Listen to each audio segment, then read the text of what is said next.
Welcome to episode 253 of the DFO Rundown, brought to you by Botano.ca. Of course, a full slate every Thursday, man. There's lots of games. Of course, you got Thursday nighter in the NFL, NBA. If you like to have fun, check it out at Botano.ca. 19 plus. Please play responsibly. I'm Jason Gregors. We welcome in Frank Saravalli. And man, there is no shortage of stories around the National Hockey League right now, Frank. And let's start with the positive one, because a lot of people, it's been so negative the last couple of weeks. We focus on all the teams that are struggling, which rightfully so. But man, there's been some good stories. Yeah, and I think one of the best stories, and like I've been wrong on a lot of teams, but to me, I don't count out teams that have lots of talent. And the Tampa Bay Lightning, you look at them without their elite goaltender, they have barely missed a beat. Nikita Kucherov is leading the league in points. Victor Hedman is third in NHL scoring 5-on-5. Right, Braden Point, like they got a lot of big gunners. They've made tons of changes the last few years, Frank, due to the salary cap. But John Cooper and that core group in Tampa Bay, even without their elite goalie, is rolling. Look, John Cooper is a really sharp guy, and he understands when he has an opportunity to send a message. Yep. And he had all the microphones poised in Toronto earlier this week. And the big message was, flat out came and said it, we're still relevant. And that's sort of their mantra. It's not the underdogs or, one last kick at the can or run at glory or anything like that.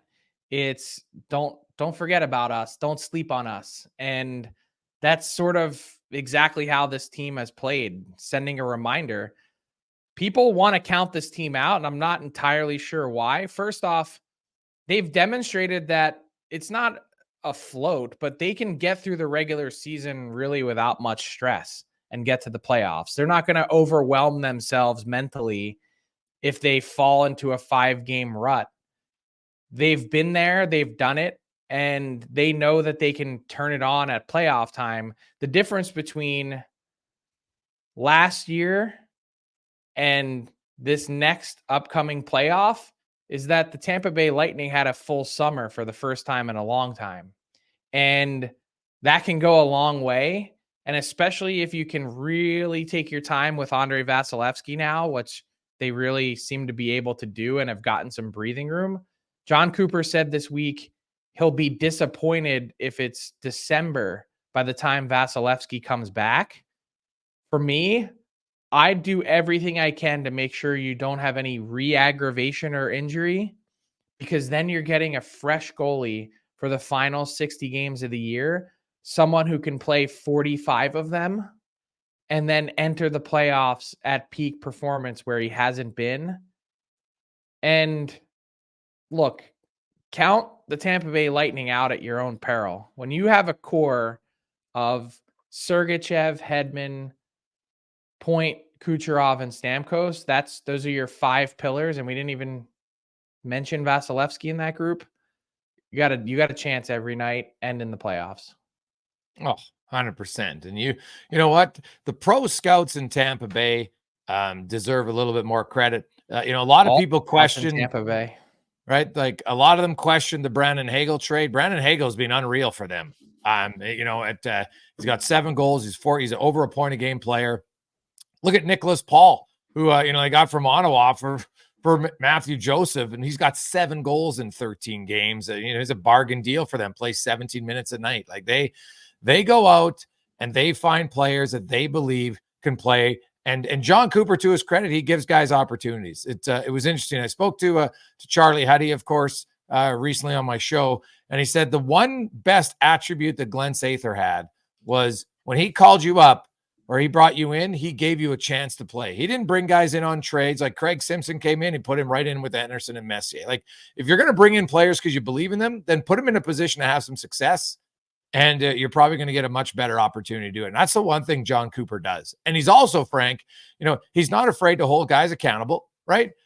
We've seen him staple his big guys to the bench for a short period of time just to get their attention. And when you have that success that he's had, obviously, I think you got a track record that it works, but he's a great communicator. I think they're a great tactician. But you look at their scouting, they go and get guys and then they pay them. And I know some people cringe at all the long-term deals they have in Tampa, but the long-term deals are guys that are all performing well. Who are the guys they have in long-term deals? But look at them all relative to the rest of the league's cap. Yes. Like who? Nikita Kucherov, sub $10 million, Point, sub $10 million. I know they've got the Florida no tax that nets it all out to sometimes more than what you can get somewhere else at a higher AAV. But who looks at any of these deals and says that one's really painful? Like, honestly, if you're looking at their cap right now today, the one you don't like the most is Tanner Jeannot, and it's 265 and it's 2 years. And 265, he's got 5 points as a depth player, and he's tough as nails and he's physical. Like that's not terrible production. Like he's on pace to be a 15 goal scorer. You're 15 goal scorer too. You're doing cartwheels, Frank. Cartwheels. I don't even think that's a bad contract. No, but that's what I'm saying. Maybe that's the one deal you're complaining about. And even that, like they've gotten to this point with Vasilevskiy being out, with 2 goalies making a combined like $1.55 million. Yeah. Wow. It shows you that, you know what, you don't need great goaltending if you have a good system. It helps to have a great goaltender because then maybe you can open up things a little bit. But look at their defense. Here's the one concern I have. And I did see Calvin DeHaan this week and he looked really good. Can that defense core depth wise hold up all year? Like I think Nick Perbix, breaking out a couple years ago was a revelation, but I think they do get thin in a hurry. Well, Hedman, Sergachev, and Cernak, man, I like those. Those guys are legit. You mentioned I think Sergachev has struggled a little bit at times this year. I think they've been in a spot where he's been asked to do a little bit more, and I don't know if that's a mental thing or what. Maybe he's just had some miscues, but there's been some sloppy play, especially in his own end, that's been problematic. But I'm not no one's concerned or thinks anything different of Sergachev, Hedman, and Cernak. It's when you get past those guys and you've got DeHaan and Radish and the 7th guy, Fleury. Yeah. Well, they just traded Zach Bogosian to clear some salary. You watch. At the trade deadline, Frank, the Tampa Bay Lightning are adding a defenseman. That's probably one of the easiest predictions I can make. And I won't be surprised if it's a decent defender. Yeah, just where are they going to get the cap space from? They always find a way, man. They always find a way. Connor Sherry's contract was really interesting too. $2 million a year.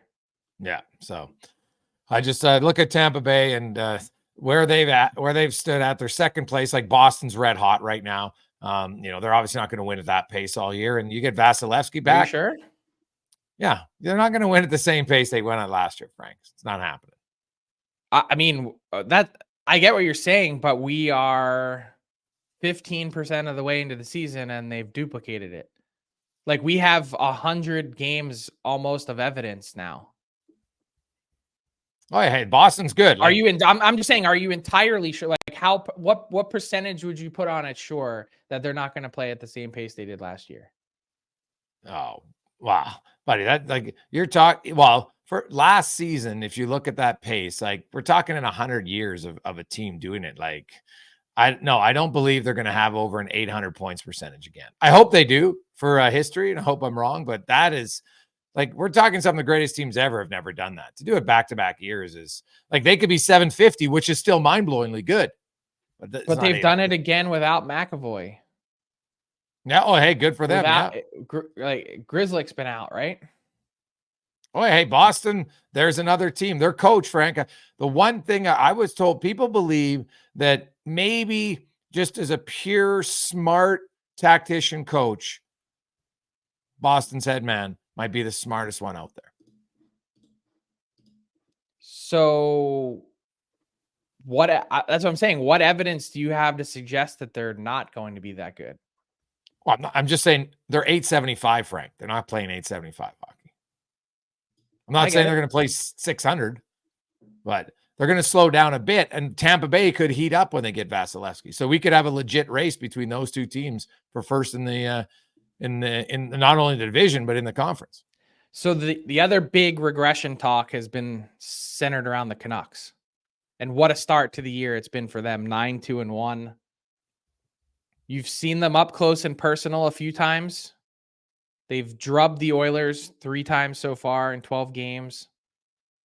What do you make of the Canucks, and how sustainable is it? Because I think it's really sustainable. Well, their goaltender is very good. I picked them to make the playoffs, so I believe they'll make the playoffs. But it's not sustainable to give up that many shots all the time. I think eventually that will come back to bite you a little bit. So I think will be a slight regression as far as you look at their points percentage. I don't think they're going to be that high all year long, but I think Vancouver's a playoff team. You have an elite goalie, you have an elite defenseman, you have an elite forward, and then you've got a pretty good supporting cast around it, right? So that helps, right? Like Tampa Bay's biggest strength has been they had an elite goalie, elite forward, elite defense, and then built around them. And right now, that's what Vancouver has. And that makes a huge difference for your team. You have guys at all three positions. Like when the forwards and defense are met, their goalie stands on his head, right? Then there's games where Quinn Hughes can just control the puck, for 30 minutes a night, right? Or Elias Pettersson can go off and be dominant. They have that high-end talent right now, and they're all playing well. So that helps. But Rick Tocchet's the first one. Got the best goal differential in the league by a wide margin. Yeah. Now, a lot of that comes from, they're plus 16 in 2 games, so that definitely helps. But I think Vancouver is a playoff team. I thought they were at the start, and I think that they're going to be right there. I think they're a team that could push for 100 points. But Rick Tocchet said it, and I would agree. Watching, they do need to limit the, they give up a lot of shots, but they do give one thing they're good at: the shots they give up. They don't give up a ton of screen. They don't give a ton of second and third chances, right? So I think some teams at times are okay with giving up the outside shot, right? And they're a little bit like that, but eventually, they're going to, their other thing is their power play is absolutely rolling right now. And so that can help a lot of teams, man. You get a power play that goes when you have a goaltender that's rolling, it's pretty hard to stop. Hey, I mean, here's the thing. This is the best part about getting off to a start like that. Math-wise, they're like 8-10 games away from only having to play 500 hockey the rest of the way in. Huge advantage. Milk, squirt. Bank as many points as you can. Yeah. Now, there are some other stories. The Toronto Maple Leafs, the frustration of their team defense, right? Especially on home ice. They're giving up way too many goals. Samsonov struggled in goal. Their team defense has struggled in front of them. Even Wall, who they really liked, kind of got lit up last night by Ottawa.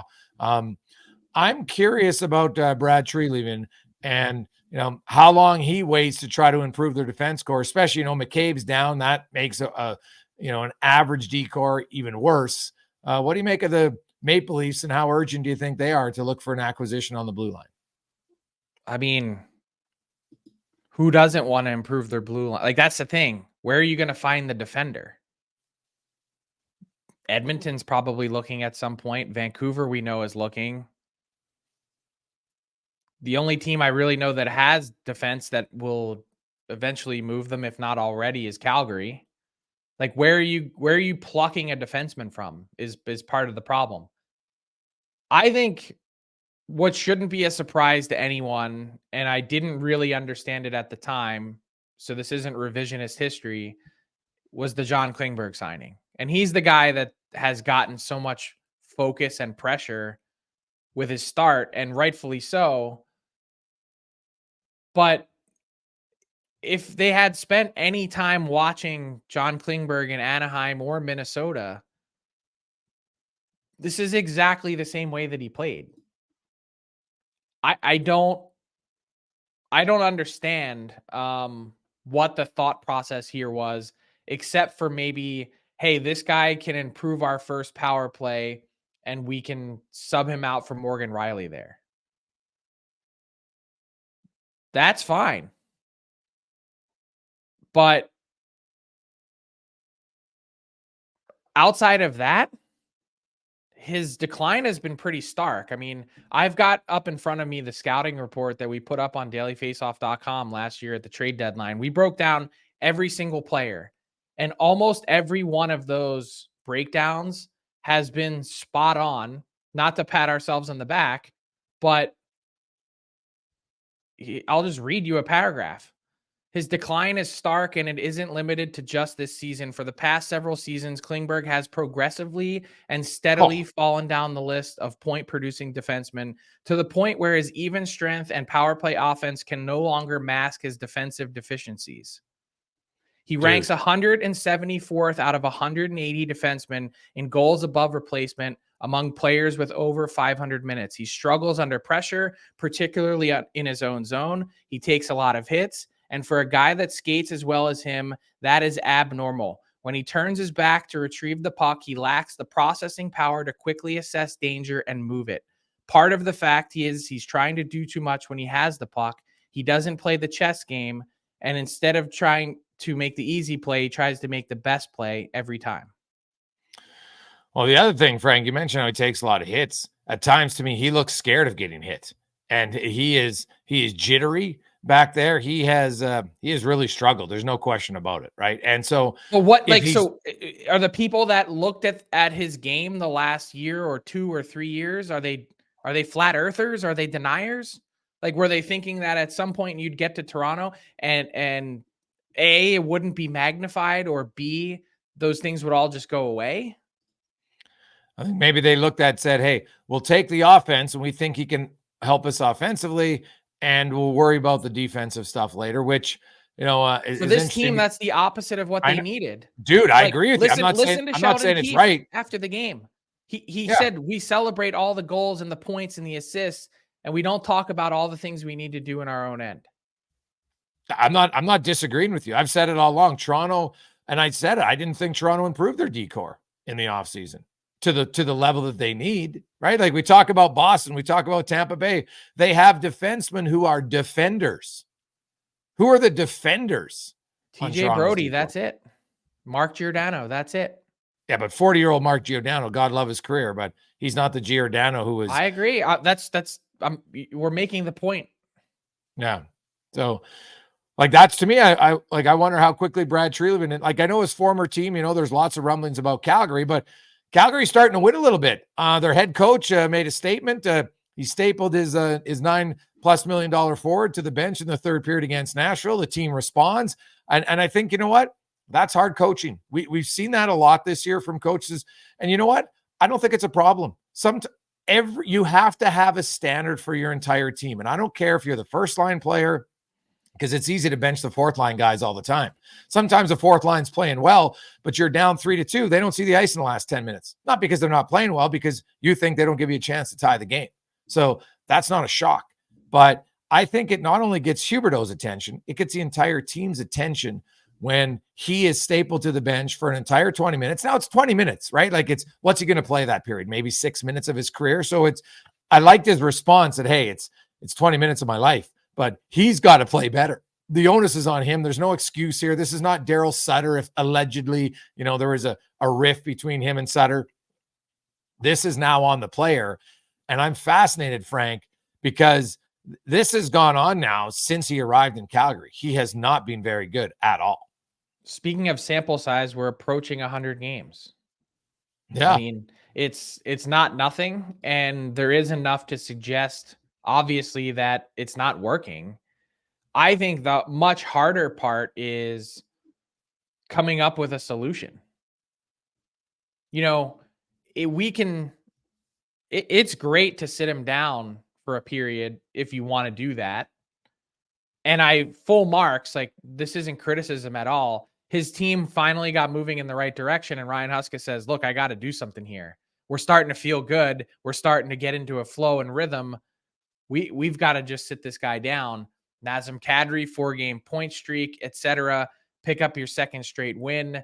The process seems like it's been there, even though they were down against the Preds. They played really well in that game. And you're looking at it and you go, okay, now what? How do you then pick up the pieces? Because this is day 40 of an 8-year deal. Really is. That's what you have to look at it. And this is a partnership that, for better or for worse, in sickness and in health, these two sides don't even have the ability to get divorced. There's nowhere for Jonathan Huberdeau to go. So I don't know what the next step is. I think it'd be an absolute mistake to sit him out for a game.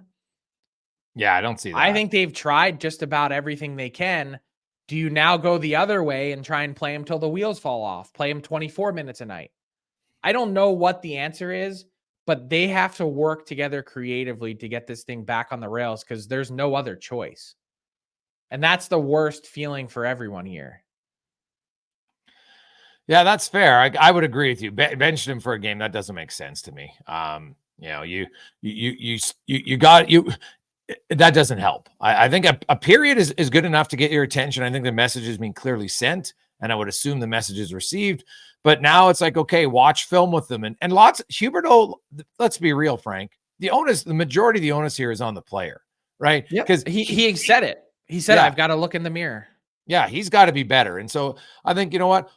Where the team can help him is, you know what? Find film. I don't even care. Show him film from Florida. Who cares? This is what you were doing well here. Let's find a way to bring that Jonathan Huberdeau here. And it wasn't 1 year. I want it because I see people say all the time, oh, he's not 115. Who cares about that? It was a 4-year run where he was a top 5 producing player. It wasn't just 1 year. That was his best year, but he was very productive for a good stretch in Florida. Right now, obviously he plays with Barkov. So, you know, you can't overlook that. That helps him, especially as a non-shooting winger, Frank. Like he's a 115-point winger who's not a big shooter. Like that's kind of rare, right? So, you know, there's not as many wingers who are playmakers as there are centermen. So I think they're going to have to find someone. And, you know, Lindholm in theory is probably the closest to Barkov amongst their centers. Backlund's not, he doesn't have the offense that Lindholm at least has that potential. Don't you think? Like that's probably the best fit.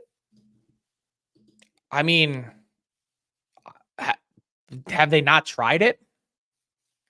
Yeah, I know, but then you got to look at, you know, sometimes it doesn't work right away, but I'm just saying that like, and if it doesn't fit with him, then I don't know what they do because I just think stylistically, I'm not saying Lindholm's Barkov. Obviously he's not, but his style of play is the closest thing to Barkov. Yeah, I would say in a perfect world, the line looks something like Huberdeau, Lindholm, Sharon Govich. Govich is a shooter. Yeah, I think ideally you would like a winger with a little bit of grease in his game on that side, I think, with those two. I'd want a shooter because I'm thinking that Huberdeau's his first instinct is always the pass, as you mentioned. That's fair. I just want a guy. I don't care what you do. Skate and shoot. Oh. That's it. Now, the Flames have started to play up. You know, they got some wins here now. I thought they were a team that had underachieved early on. You know, and they've got themselves now that, you know, with their, you know, within 5 points of the Anaheim Ducks. You know, they've now I know it's only 2 in a row, but you got to start somewhere. If you're Calgary, and I know that, you know, they're in the wait see mode, like there's no rush yet to make a deal. No, I think you give it 10, 15 games and see what happens. Yeah. Okay. That's kind of what I think too. So 20, 25 games and you make a decision. That's where you get to. Yeah. And then meanwhile, at the bottom of the division, the Sharks can pull even with the Edmonton Oilers on Thursday night.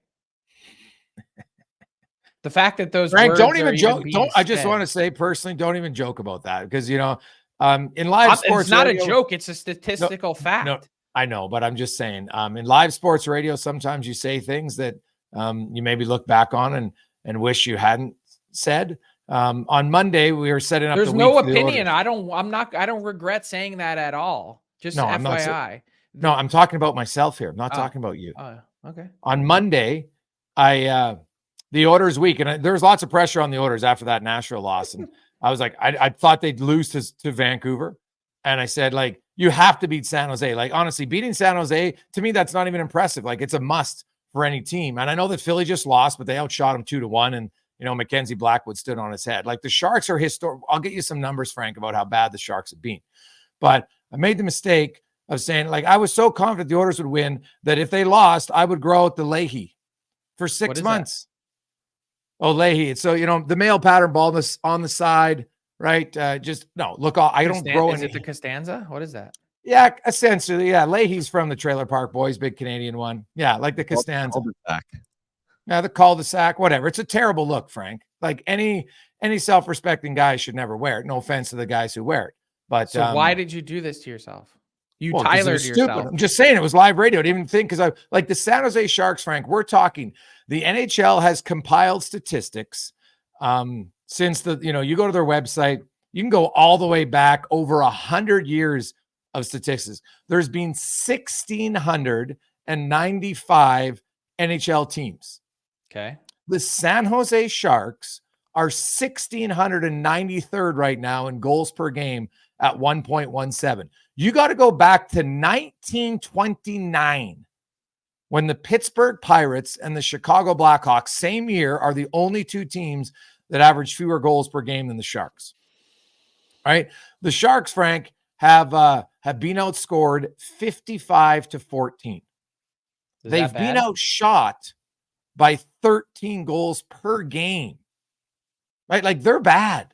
Like they're Callan. Just FYI, I watched, because I apparently have no life, the Flyers Sharks game in its entirety the other night. Oh, and whatever the shot clock said was not an accurate. I know you said they were outshot 2-1. It wasn't an accurate depiction of the game. No, I watched the game too. Yeah, they were right in. I mean, right in it, the whole game. Yeah, they're right in it. But they go long stretches where like the puck is never in the offensive zone. Yeah, it's right? like it's the clean sheet. You got the fresh Zamboni out there. Like, look at tonight. So they acquire Kalen Addison from Minnesota. He's supposed to play tonight. It's game 13, Frank. He's going to be the 11th different defenseman to suit up for the Sharks this season. And the Oilers are a minus 330 favorite. Like, how is it not more than that? Well, because the Edmonton Oilers, Frank, here's a stat for you. The Edmonton Oilers, like we've talked about everybody's talked about their goaltending, fair. Talked about their defense, fair. How about their offense? Put it on APB. Like the Edmonton Oilers in the last 8 games, Frank, are 29th in the NHL in offense at 2.38 goals per game. They got McDavid. They got Draisaitl. Their first unit power play has 3 goals in 8 games. Their second unit power play has 2. The second unit's been better lately. Like they don't shoot the puck anymore in the power play. They don't score in the power play. They don't really score much 5-on-5. Like the Oilers, their offense was the one thing everyone's like, wow, they can't defend, but geez, they got offense. Well, now they can't do anything, right? Like tonight's game against the Sharks, Frank, if I was Jay Woodcroft and Edmonton gets up, let's say, I don't care. Even if you're up 3 goals in the third period, I'm running out my first unit power play. I don't care because I need them to try to get their mojo back because they look lost offensively as a group right now. Yeah, just to check that, our friends at Botano, it's Oilers minus 345 over the Sharks. Like, honestly, it should, in a realistic world, like if the Oilers were playing even half as good as they could be, they'd be at 475. Wow. But Frank, after watching, and guess what? You know Tuesday, what happens? Yeah. Is like last year when you've got, to only beat the Chicago Blackhawks to get into the playoffs, if you're the Pittsburgh Penguins and you're minus 475 or 550, you end up losing. So this stuff happens all the time. Exactly, Frank. That's why I'm a little stressed. You're stressed, huh? Because you're worried about that. Like, eating a tin of cat food would be disgusting, right? But it's a 1 minute of your life, not 6 months of stupidity. Yeah, but here's the thing. Look at you right now. You've got the big Sports 1440 hat on. You just walk around in a hat all day. Yeah, but I can't wear a hat all day. I don't really I don't mind hats, but you know how some guys love hats? I don't love hats. But still, most bald guys love hats. Yeah, no, I don't. I don't love hats. Like I like Tam, but I go on a holiday. You wear a hat when you're on the beach all the time? Oh man, no. That would be the most embarrassing. Go to Maui. Look at this turd. Yeah, they're like, who is this clown? Like, buddy, the dream's over. So I hate this this idea that like if you don't win a game that the coach is going to get canned. I agree with you. Because then you've already made up your mind. Like you've made your decision. To me, I said on Monday, but is this a fireable offense? Losing to the Sharks, well, that would probably be the final nail, Frank, because you're 2-9-1, right? Yeah. Like, which would be tied. Well, they're already tied for the worst 11-game start in franchise history. And there's not a lot of teams that start seasons 2-8-1, even in the lockout era. There just hasn't been that many. So I looked at the start of the week and I said, the Oilers winning one game against San Jose, but losing to Vancouver and Seattle, and you come home and you're 3-9-1. How are you any better than 2-8-1? Right? I said this week they had to win 2 out of 3, and the 2 they had to win were at least Seattle and San Jose.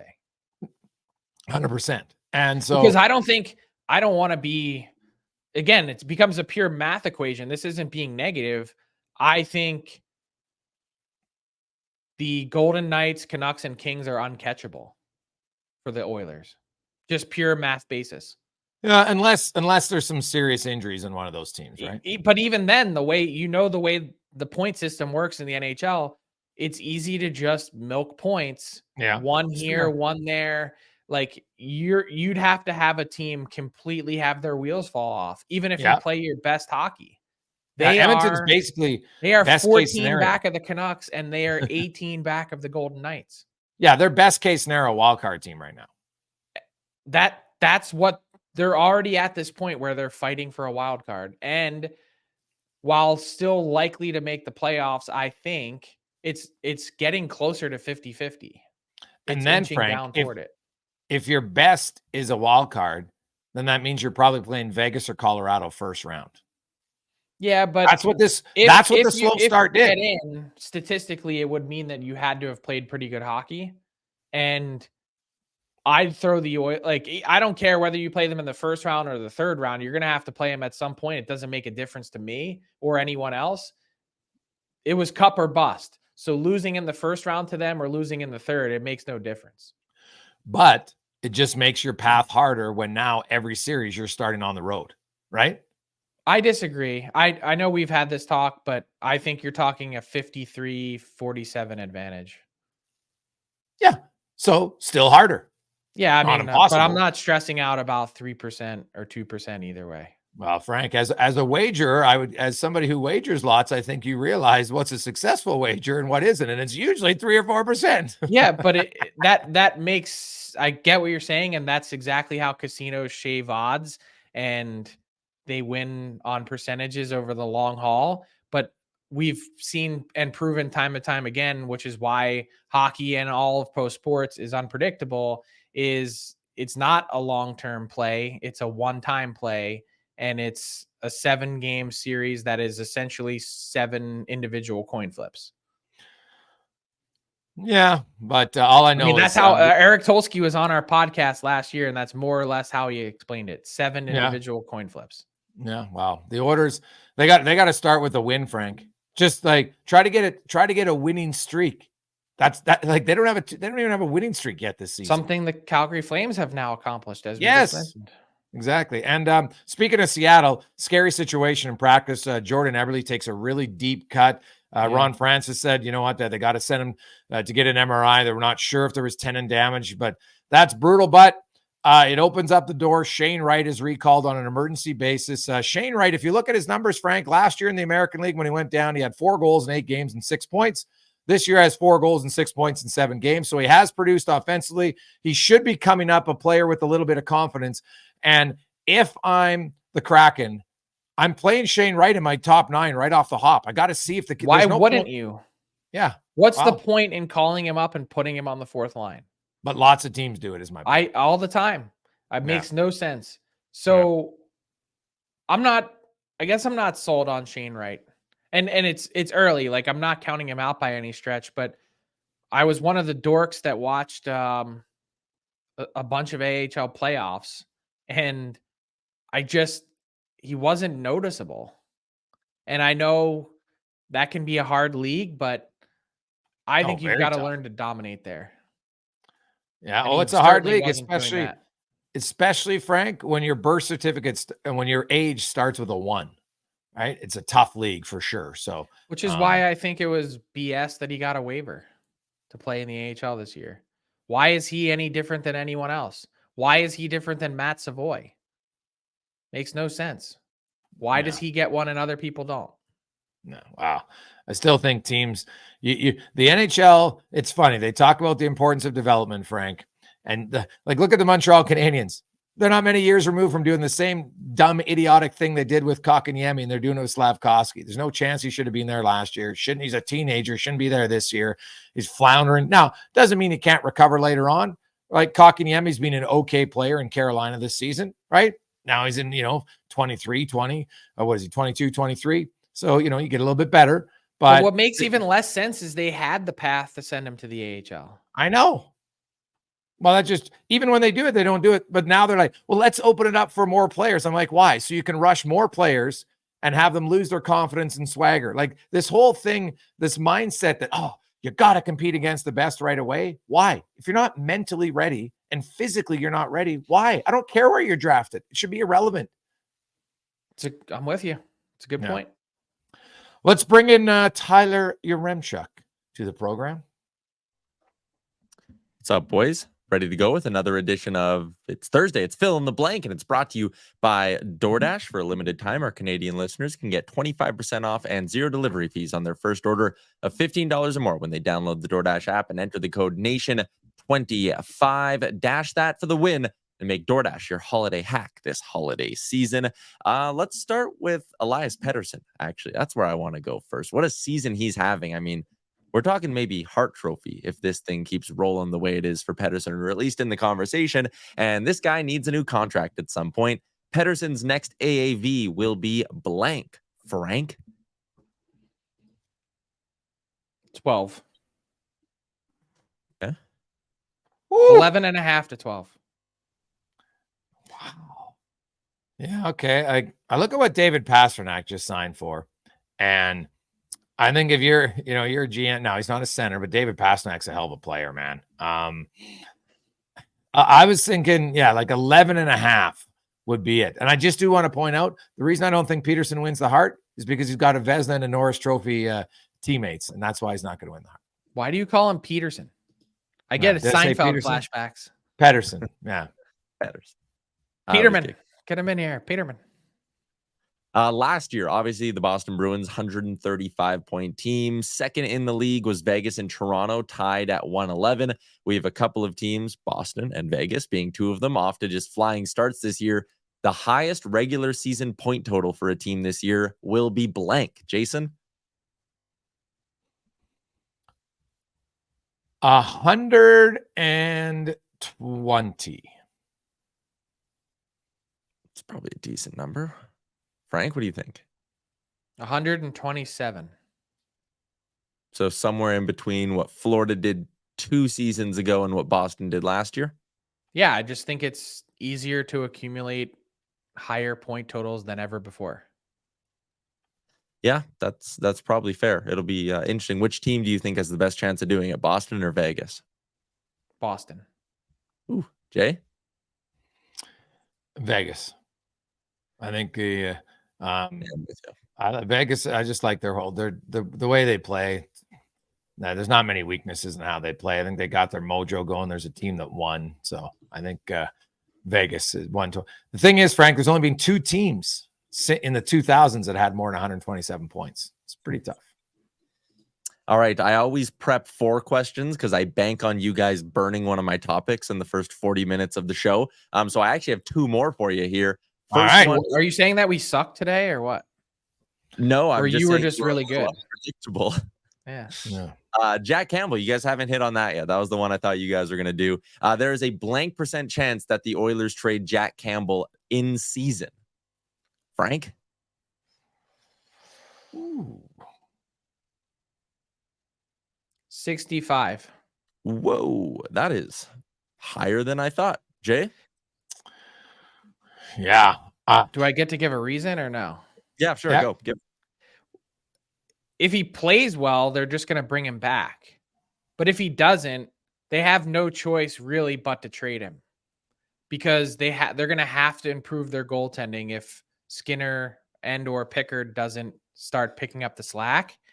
And the only real way to do that is for a team with no cap space is to move the buried contract that's in the minors. And in fact, it's not even necessarily related to just goaltending. If you want to improve your back end or you want to improve your bottom six, the only way to get cap space is to trade the buried contract. And I don't care if that means unloading all of your future assets. I just don't think you leave any stone unturned this year. So really the 35% that I'm leaving is that Campbell plays well in the AHL and comes back. Or the orders don't recover and then they just sell off other parts. I think they're going to do anything they can before throwing in the towel and not recovering. Okay, I would agree with that. I had it a little bit lower. I have it around 50% because I think it's a really hard contract to trade.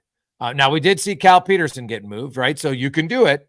You got to find a team willing to want to dance, and then you're obviously going to have to sweeten things up, right? Jack Campbell is not an asset that has any positive value right now. I think that's fair to say. Even if he came back and played well for 20 games, I don't think he would have much, to be honest. So, yeah, and so I think it's 100% they'd like to trade him. It drops down to 50 if they can. Yeah. All right. I think just FYI, because you mentioned it, it still blows my mind that the Kings were able to get off of Cal Peterson and Sean Walker for just a second round pick is really insane. Yeah. It's so far below market value that it's crazy. The Peterson had multiple years. I know. And didn't make the NHL team and then was brought back up and got waxed by his former team this last week. Yeah. Oh, I know. It's good for them, right? Hey, sometimes you got to make the trade that benefits you. And yeah, that one, that wasn't, it didn't look great for the Flyers in that performance, did he? So, all right. And the last one going out to San Jose. Of all their vets with years remaining, so we'll go Vlasic, Couture, and Hurdle. Blank has the best chance of being traded this season, Jason. Oh, Logan Couture. Vlasic, I don't see why anybody would be interested in him at $3.5 million because that's the lowest you can get him at. I think Couture, although Hurdle does have 7 points, but Couture has fewer years remaining on his contract, so that would be my only reason why I think it would be him. So I talked about this earlier this week. I think we mentioned it on Monday's pod about. Yeah, they can only retain on one. Isn't there going to be way more interest in Hurdle than Couture?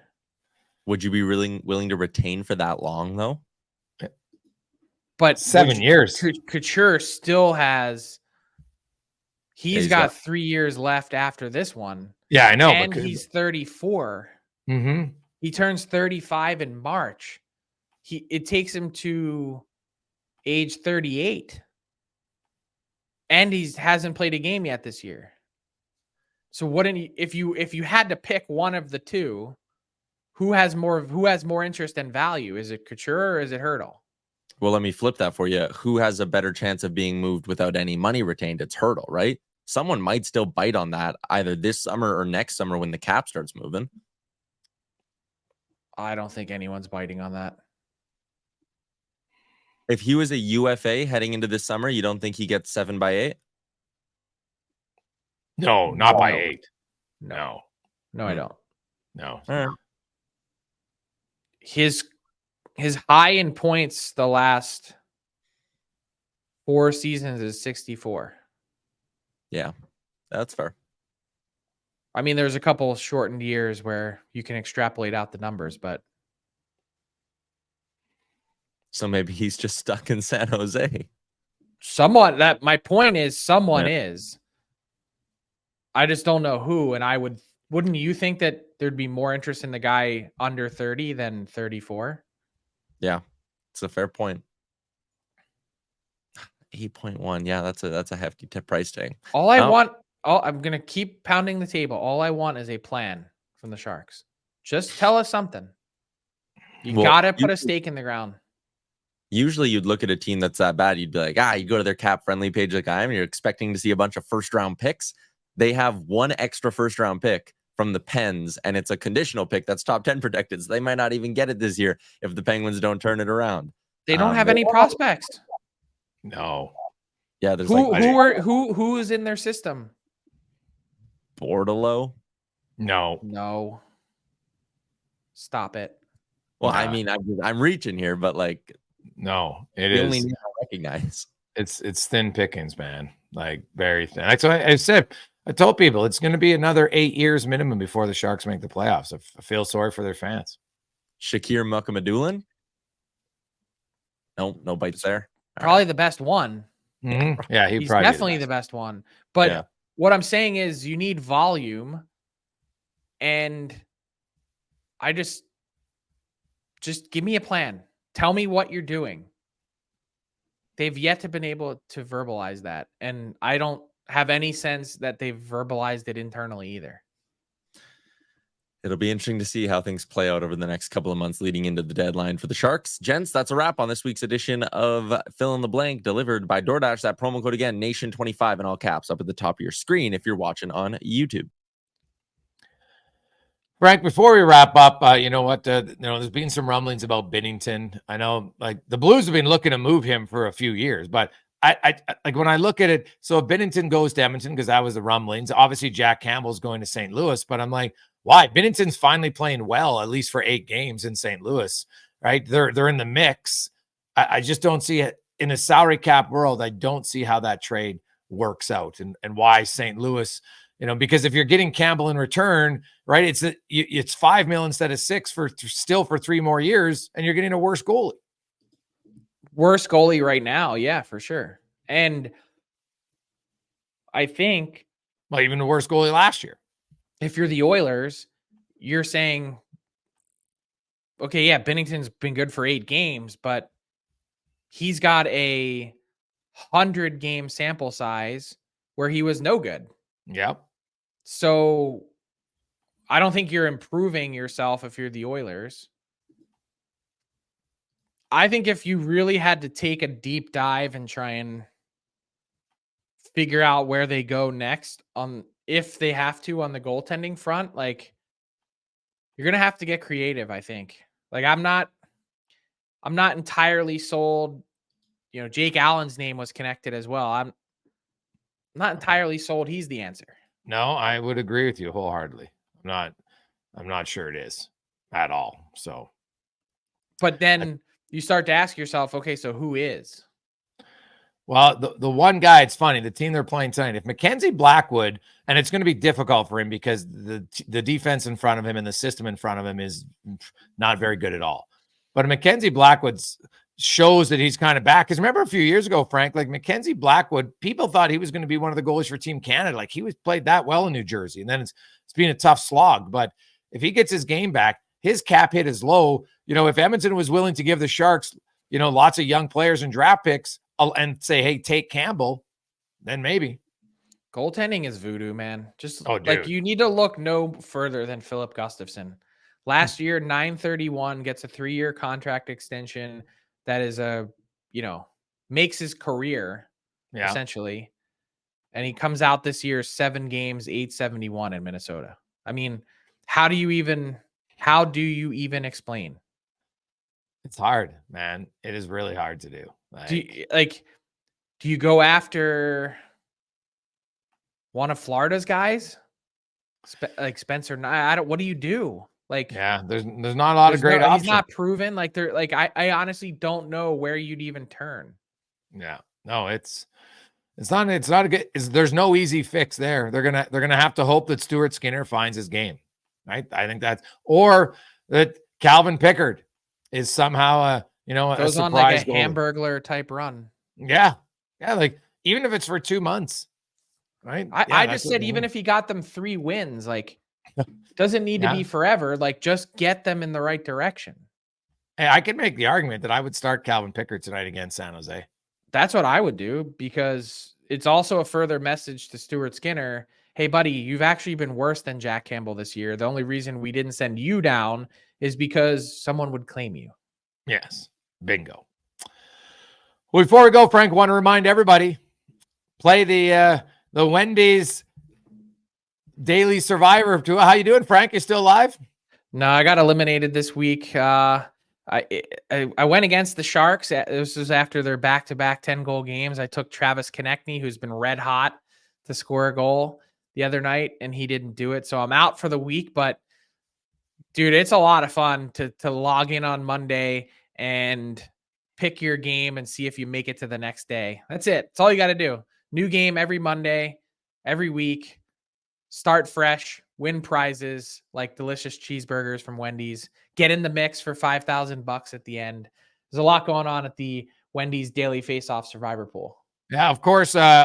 You can obsess about your team and your picks, and also obsess about their new barbecue bacon cheeseburger. It's got the applewood smoked bacon, crispy onions as cheese melts over the fresh but never frozen Canadian beef.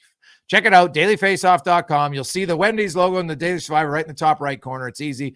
Get in, play, see how much you know. Every week, show us your knowledge, and you could win $5,000 in cash.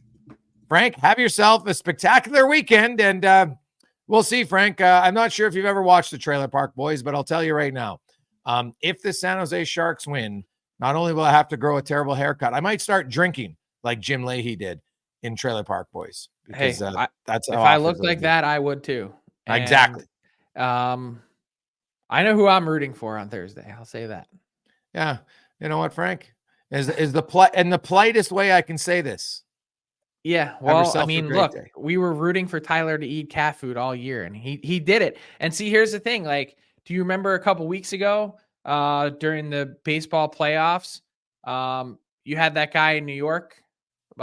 He was like, hey, if the Phillies lose these games to the Diamondbacks, I'm retiring. He didn't do that. So you would be a man of your word. Dude, I won't. I hate Welchers. It's the word. I would hate it for every Is it Welchers or Squelchers? I always have this debate. Oh. Are you squelching on a bet or welching? Anyway, but nonetheless, you'd be a better man than me because, look, my hair is all I got. There's zero chance I'm walking around with that dome. Now that I look it up, it's welching as in reneging on a bet. Okay, right? Well, refuse to avoid payment late is a bet. Probably disparate use of Welsh or welching. That's how it is. I never heard squelching though, but it's either Welch or welshing, depending on how you say it. Well, you're not a Welcher, so no. So well, let's go Sharks. Have a good weekend, Frank. Thank you for watching the DFO Rundown. Hit the subscribe button to never miss a show. And for more, visit dailyfaceoff.com.